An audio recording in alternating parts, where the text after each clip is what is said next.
नमस्कार. Welcome to my channel health habit hub. Pimple किंवा acne ही बहुतांश लोकांना असणारी समस्या आहे. चला तर आज जाणून घेऊयात पिंपल्स किंवा ॲक्ने हे कसे किंवा कशामुळे येतात, यावरील उपचार काय आहेत आणि ते किती दिवसात जातात किंवा त्याचे निदान किती दिवसात होते. तर आपण बऱ्याच व्हिडिओमध्ये असे पाहिले असेल की एका दिवसामध्ये पिंपल्स मुळासकट नष्ट होतील, 3 दिवसामध्ये पिंपल्स मुळासकट नष्ट होतील, 7 दिवसामध्ये पिंपल्स मुळासकट नष्ट होतील. पण याचे नेमके सत्य काय हे आपण आज या व्हिडिओमध्ये जाणून घेऊयात. ॲक्ने प्रिव्हॅलन्स म्हणजे किती टक्के लोकांना ॲक्ने आहे? तर 15 ते 20 वर्ष वय असणाऱ्या 72% लोकांना ॲक्ने आहे. तर 20 ते 55 असणाऱ्या स्त्री पुरुषांमध्ये याचे प्रमाण 27% आहे. ॲक्ने हे कशामुळे होतात? मुळात जर आपल्याला कोणत्या गोष्टीला ट्रीट करायचं असेल तर ते कशामुळे आणि कसे उत्पन्न होतात हे जाणून घेणे महत्त्वाचे आहे. त्याशिवाय आपण त्याला पूर्णपणे किंवा मुळासकट ट्रीट करू शकत नाही. ॲक्नेसाठी आपण अनेक वेळा वेगवेगळ्या प्रकारच्या क्रीम्स, वेगवेगळे सिरम्स, मॉइश्चरायझर, अनेक प्रकारचे सनस्क्रीन आणि अनेक महागाईतल्या टॉपिकल गोष्टी वापरतो. आपण त्या आपल्या त्वचेवरती लावतो. त्यामुळे त्याचा काहीही फायदा होत नाही. आपली त्वचा ही शरीराचा आरसा आहे, तर आपले डोळे हे शरीराच्या खिडक्या आहेत असे म्हटले जाते. शरीरामध्ये काही बिघाड झाल्यास ते आपल्याला त्वचेमार्फत संकेत देत असते. ॲक्ने हे त्वचेच्या आतून तयार झालेले आहेत. मग त्याला फक्त बाहेरून किंवा वरून ट्रीटमेंट देऊन काय फायदा होणार? असे केल्यास ते मुळापासून दूर न होता तेवढ्यापुरते ठीक होतात व नंतर पुन्हा यायला सुरुवात होते. आपण जे प्रोसेस फूड किंवा जंक फूड असं अन्न घेतो ज्याने आपल्या शरीरातील पित्तदोष हा वाढतो. पित्त आणि रक्त याचा आश्रयाश्रयी संबंध असतो. वाढलेले पित्त आणि घेतलेले अन्न हे शरीरामध्ये टॉक्झिन्स निर्माण करतात. प्रथम हे टॉक्झिन्स गट म्हणजेच आपल्या आतड्यामध्ये असतात. त्यानंतर आतड्यामधल्या छोट्या छोट्या विलायसमधून ते टॉक्झिन रक्ताच्या मार्फत सर्व शरीरामध्ये पसरतात. हे टॉक्झिन मुख किंवा तोंड यांच्या ठिकाणी जमा झाले असल्यास त्यातून ॲक्ने, वांग, पिंपल इत्यादी निर्माण करतात. तसेच ते त्वचेच्या ठिकाणी जसे हात, पाय इत्यादी ठिकाणी जमा झाले तर सोरायसिस, एक्झिमा इत्यादी रोग निर्माण करतात. त्यामुळे फक्त बाहेरून क्रीम लावून किंवा सिरम लावून किंवा अनेक वेगवेगळ्या प्रकारच्या टॅबलेट्स खाऊन हे रोग कायमचे नाहीसे होत नाहीत.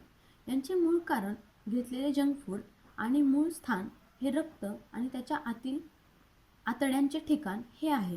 त्यामुळे आपण जोपर्यंत जंक फूड बंद करत नाही आणि जोपर्यंत आतडे किंवा रक्त यांची शुद्धी करत नाही, त्यांना डिटॉक्स करत नाही, तोपर्यंत ॲक्ने येणे थांबणार नाही.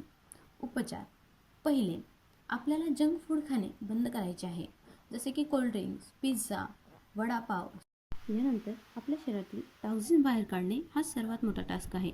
शरीराला डिटॉक्स करण्यासाठी किंवा शरीरातील टॉक्झिन्स बाहेर काढण्यासाठी पहिला उपाय म्हणजे जास्तीत जास्त पाणी पिणे.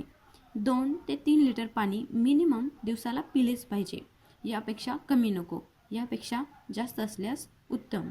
यानंतर असा आहार घ्या ज्यामध्ये पाणी जास्त असेल, जसे काकडी 96% पाणी, कलिंगड 92, टोमॅटो 94, दुधी भोपळा 94 ते 95%, खरबूज 90%, संत्रे 86 ते 87%, पायनॅपल 86%. हा आहार म्हणजेच ज्यामध्ये जास्त पाणी आहे असा आहार लवकर पचतो. याविरुद्ध जंक फूड म्हणजे ब्रेड, पिझ्झा, कोल्ड्रिंक्स, चपाती, भात हा जो सॉलिड अन्न आहे हा पचण्यास जास्त वेळ लागतो व यामुळे शरीर नेहमी अन्नाला पचवण्यात व्यस्त राहते आणि त्याला स्वतःला साफ करणे म्हणजे डिटॉक्स करायला वेळ भेटत नाही. त्यानंतर सकाळी नाश्ता, दुपारी जेवण आणि रात्री जेवण हेही तितकेच महत्त्वाचे आहे.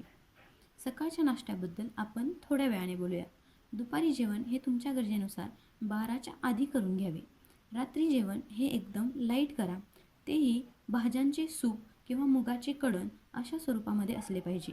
6 ते 6:30च्या दरम्यान रात्रीचे जेवण करा, जेणेकरून त्याच्यानंतर शरीर रात्री 2 वाजेपर्यंत तुमचं अन्न पचवेल आणि 2 नंतरचा जोही वेळ असेल तो शरीराला डिटॉक्स करण्यासाठी किंवा शरीराला स्वतःला साफ करण्यासाठी मिळेल. यामुळे शरीराला स्वतःला साफ करण्यासाठी जास्त वेळ मिळेल. सकाळचा नाश्ता तुम्ही स्किप करू शकता आणि डायरेक्ट दुपारी जेवण करू शकता.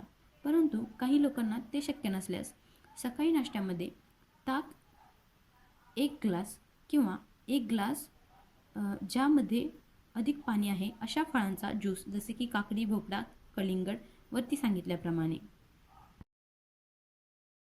तसेच गट डिटॉक्सिफिकेशनसाठी आपल्या प्राचीन ग्रंथामध्ये किंवा आयुर्वेदामध्ये बस्तीचा उल्लेख आला आहे.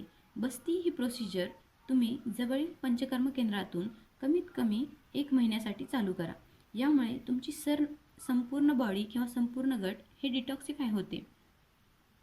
तर हेच तुम्ही जर 21 दिवस फॉलो केले तर तुम्हाला ॲक्नेपासून कायमची मुक्तता मिळू शकते. आणि काही लोकांना जर जास्त प्रमाणात ॲक्ने असतील तर त्यांना एक चांगला रिझल्ट भेटू शकतो.